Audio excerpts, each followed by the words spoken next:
lo logramos tomar. La columna, obviamente, de Carlos Rucao, firmada en Infobae, habla de el tremendo caso de la madre argentina y sus bebés también argentinos. Hablamos de Shiri Vivas y de sus bebés, Ariel y Fir, que habían sido secuestrados, y que quedó el video de aquel secuestro por los terroristas de Hamás en el ataque del 7 de octubre de 2023, y en quizás el hecho más brutal y que más ha conmovido al mundo, a mucha gente, la constatación de que fueron asesinados y que volvieron a Israel, obviamente como muertos en un cajón, en un hecho que ha conmovido a todo el planeta. Ahí Esta es la columna de Carlos Rucao. Que está en línea, Está en línea. A ver, Carlos, ¿nos escuchás entonces?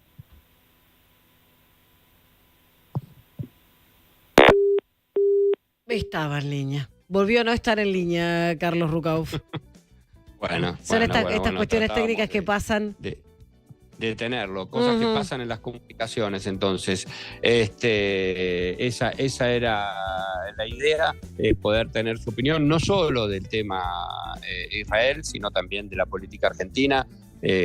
Carlos es un habitué de los medios de comunicación, sus opiniones son escuchadas, son contundentes siempre, y era interesante. Sobre todo me interesaba, Vanina, no solo la política argentina, sino lo que fue la reunión que tuvieron el presidente Javier Milei con el presidente de los Estados Unidos, con Donald Trump. Rucao es un conocedor de las relaciones internacionales, ha sido canciller, y era importante saber qué podía opinar de esto. No sé si ahora lo tenemos a Rucao en línea. ¿Lo tenemos? Sí, ¿qué tal, Fernando? Buen día. Buen día, Carlos. Bueno, se había cortado. Primero, tu columna en Infobae, Niños Mártires, ¿qué es lo que querías dejar para que la audiencia tuviera claro qué significó este hecho de los niños asesinados que entregó el grupo terrorista Hamás, y que tanto conmovió al mundo? Creo que realmente es uno de los hechos más horribles que hemos visto, porque todo fue terrible. Primero, que se llevaran pibes y civiles en una incursión que fue la del 7 de octubre del 23. ¿Para qué te querés llevar bebés? ¿Viste? No tiene ningún sentido en ninguna de las lecturas de los libros de guerra llevar rehenes que son difíciles de cuidar y que se te pueden morir. Segundo, el hecho de que los patólogos israelíes dicen que fueron asesinados con sus propias manos por los captores, y que fue un asesinato personal, lo que lo hace todo peor, quizá delante de su madre que también fue asesinada. Entonces, a mí me parece que jamás, además de ser unos perversos, están haciendo un inmenso daño a los que dicen defender, porque el pueblo palestino va a sufrir las consecuencias de esta nueva ola de odio que está recorriendo Israel, y que además es un Israel que ya no tiene el límite que le ponía Biden, sino que ahora Donald Trump le está diciendo vayan para adelante. Así que realmente desastroso para la humanidad, desastroso el principio, y por supuesto todo mi dolor, mi compasión para la familia que no tiene posibilidad de curar esta herida, porque ese hombre, ese padre, seguramente en su prisión, porque también fue secuestrado, habrá aguantado pensando en volver a abrazar a sus hijitos y a su mujer, ¿no? Carlos, hoy se decía que podía terminar el intercambio de rehenes entre Israel y Hamás. ¿Crees que esto va a ser exactamente así?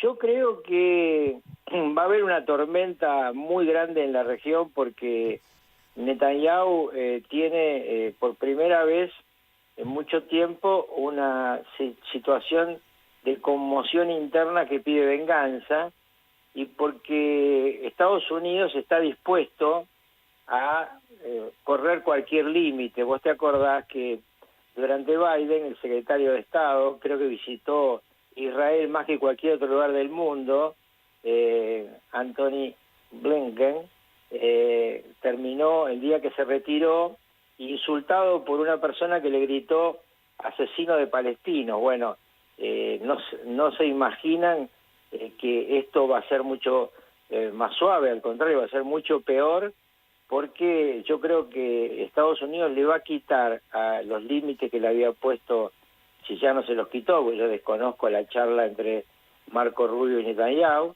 los límites que le había puesto en la acción, y además me parece que están todos mirando a Irán, porque también ahí puede haber límites corridos. En la época de Biden le habían pedido a Israel que no atacara la estructura de investigación nuclear ni el petróleo de Irán.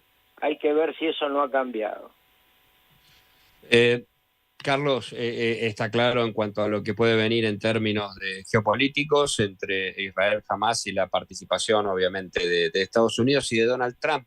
Te sigo con Donald Trump porque se reunió ayer 15 minutos con Javier Milei y preguntarte, recién Salvador Di Stéfano nos decía que para él no cambió nada en términos económicos en la Argentina por lo que fue el tema de la criptomoneda. Si esta reunión entre Milei y Donald Trump puede ayudar a la Argentina, ¿no? A que no se desencarrile la cuestión económica, sobre todo que con la baja de la inflación el gobierno estaba llevando en orden. Sí, esta reunión, expliquémosle a los oyentes que es absolutamente inusual. Podría haber ocurrido, era de lo más normal, que luego del elogio que Donald Trump le hace en su discurso, con Milei adelante por su gestión en la Argentina, hubiera habido una foto de oportunidad, pero no. La Casa Blanca preparó un escenario donde se juntara el presidente argentino con el presidente norteamericano, y una charla que además en un comunicado oficial de la Casa Blanca dice que fue muy cordial y que esperan en los próximos meses a Milei y como invitado oficial en la Casa Blanca. ¿Por qué todo esto es muy importante? Porque lo que más necesita Argentina a corto plazo es un acuerdo con el Fondo Monetario, Banco Mundial y BID. Los 3 lugares que visitó Milei y los 3 lugares sobre los que la Casa Blanca tiene una influencia fundamental. Ustedes piensen solamente que en el Fondo Monetario va a tener Milei en el board los votos a favor de Estados Unidos, de Alemania, porque Alemania cambia de gobierno este mismo domingo. Hoy acaba el desastroso gobierno socialdemócrata de Olaf Scholz, y vendrá un gobierno de derecha, o un poco más de la derecha, veremos que votan los alemanes. Japón vota siempre con Estados Unidos, y Alemania, que es otro, y Italia es otro país clave. Todos sabemos la relación Meloni y Milei. Entonces, va a tener apoyo en los organismos financieros, va a tener la plata que necesita para tener espaldas mucho más fuertes, y para levantar el cepo, que yo creo que lo van a levantar entre octubre y fin de año. Está claro eso. Te hago una última pregunta que tiene que ver con lo internacional, con lo geopolítico y con Milei, con la Argentina, ¿no? Porque digo, Donald Trump ahora con Rusia está negociando la paz en Ucrania, ahora dice que Vladimir Putin, negocia con Putin, con Vladimir, pero dice que Volodymyr Zelensky, el presidente de Ucrania, es un dictador porque no va a elecciones. Y Milei ha apoyado a Zelensky, de hecho fue a su asunción como presidente hace poco más de un año. ¿Cómo se debería parar Milei y la Argentina con respecto a este posicionamiento de Donald Trump, matando a Zelensky y revalidando a Putin y a Rusia? Todos debemos analizar, políticos, presidentes, ministros y periodistas, que ha cambiado sustancialmente la dirección de los Estados Unidos. Se acabó el gigante amable. Ahora hay un gigante rudo que está dispuesto a dar vuelta, si es necesario, la propiedad del Canal de Panamá. Ya el presidente de Panamá dio marcha atrás, le dio el control de las esclusas a los norteamericanos de vuelta y se va de la ruta de la seda china. Ucrania no tiene salida porque no hay forma de aguantar un conflicto sin Estados Unidos, y lo que yo creo que Zelensky está haciendo es viendo qué entrega de todo lo que le piden, porque le están pidiendo $500 mil millones, que es lo que según la administración Trump Estados Unidos invirtió en defender a Ucrania, y dice algo que es cierto también, que Ucrania no existiría más sin Estados Unidos. El resto de Europa en esto ha jugado solamente un papel moral, porque la plata la puso Estados Unidos. Entonces, esto está cambiando velozmente. Está cambiando Medio Oriente, donde también ahí Trump está aferrado a un viejo nuevo amigo, que es Mohammed bin Salman, Arabia Saudita. Yo creo que Trump está intentando separar a Rusia de China, tarea muy difícil, pero que en todo caso es la réplica de aquella vez en que Nixon y Kissinger lograron separar a China de Rusia. Siempre estos son juegos de superpotencias. Entonces, ¿qué tiene que hacer la Argentina? Mirar. Esta es una decisión que no se juega en nuestro tablero, se juega en el tablero de las superpotencias. Claro, es decir, Zelensky en este caso debería entregar territorios a partir de esta nueva realidad, y Argentina, para decirlo en términos de la calle, hacernos un poco los boludos. No, mirar y opinar solamente cuando uno le piden. Yo creo que Zelensky, más que ceder territorio, lo que le están pidiendo es que ceda tierras raras. Para los oyentes, tierras raras son una serie de elementos minerales que son muy escasos en el mundo, por eso se llaman tierras raras, son 7, y fundamentalmente se usan en la industria más avanzada, en la computrónica, en la electrónica más avanzada. Argentina tiene tierras raras, dicho sea de paso, tema muy importante para saberlo. Está en la zona de la Puna la cantidad de tierras raras que tenemos. Entonces le dice, bueno, me debes $500 mil millones, pagámelo con tierras raras. Zelensky le dice, no, es una barbaridad, pero eso no quiere decir que no estén negociando. Entonces, esa es una negociación entre Estados Unidos y Ucrania por un lado, y entre Estados Unidos y Rusia por el otro. Y Ucrania tiene un problema, Zelensky tiene un problema de debilidad, que es que terminó su mandato. Él no sería más presidente, tendría que haber convocado elecciones. Entonces, ¿qué le propone como, digamos, bandeja de oro, que en realidad es mucho menos que eso, la Casa Blanca? Le dice, bueno, alto el fuego, elecciones, y luego el presidente democráticamente electo que elija. Y vos sabés, lo cuenta la historia, que los líderes de guerra suelen perder en la paz. El caso más histórico es Winston Churchill, el héroe de la defensa de Gran Bretaña, que en la primera elección posterior a la Segunda Guerra Mundial la perdió. Es verdad, perdió Churchill, pero bueno, no fue a elecciones durante la guerra, ¿no? Fue a elecciones después de la guerra. Por eso acá le plantean primero alto el fuego, después un proceso electoral, y obviamente habrá un candidato que le guste a la Casa Blanca, que no va a ser Zelensky. Por eso digo, es un panorama muy complicado el del mundo de hoy.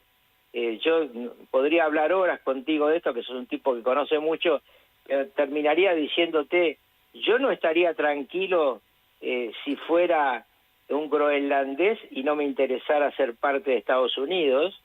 Yo no estaría tan tranquilo si pensara que cuando dijo Trump que quiere vaciar Palestina no iba en serio. Es decir, estamos viendo un mundo totalmente distinto. Yo diría, para los más viejos, que estamos volviendo a la época del Big Stick, de lo que se llamaba el Gran Garrote, ¿no? Sí, el Gran Garrote de Estados Unidos. Sí, el único tema es que después de eso vino la Segunda Guerra Mundial, así que esperemos que esta vez no sea tan trágico, ¿no? Que se resuelva un poquito mejor. Bueno, el mundo está metido en guerras muy graves, ¿eh? Empezamos con la guerra que inició Hamás el 7 de octubre del 23, que fue el primer comentario de esta charla, Ucrania, pero además hay un montón de conflictos donde las potencias o las subpotencias dirimen la lucha con muchas víctimas. La más rápida que me viene a la memoria es Yemen, donde Arabia Saudita e Irán se vienen matando hace 9 años. Entonces, el mundo está muy complicado, está en una guerra fría siglo XXI entre una superpotencia histórica como Estados Unidos y una superpotencia emergente como China, que basa mucho más en la astucia y el comercio su intento de predominio mundial. No sé si yo llegaré a ver el resultado por mi edad, pero ojalá que sea un yin y un yang y ambas potencias lleguen a un acuerdo. Carlos, te queremos agradecer mucho este contacto con Domingo 107.9, ha sido muy valioso, te deseamos un buen domingo y ya volveremos a hablar, seguramente porque el mundo está cambiando, como vos decís. Sí, estamos viendo la agonía del Papa, ¿no? Que es tremendo tema también en el mundo. Bueno, un abrazo muy grande. Abrazo muy grande. Era Carlos Federico Rucauf, ex vicepresidente, ex canciller, ex gobernador de la provincia de Buenos Aires, hablando de este mundo que está cambiando. Y Rucauf dice, Ucrania, Zelensky tienen que adaptarse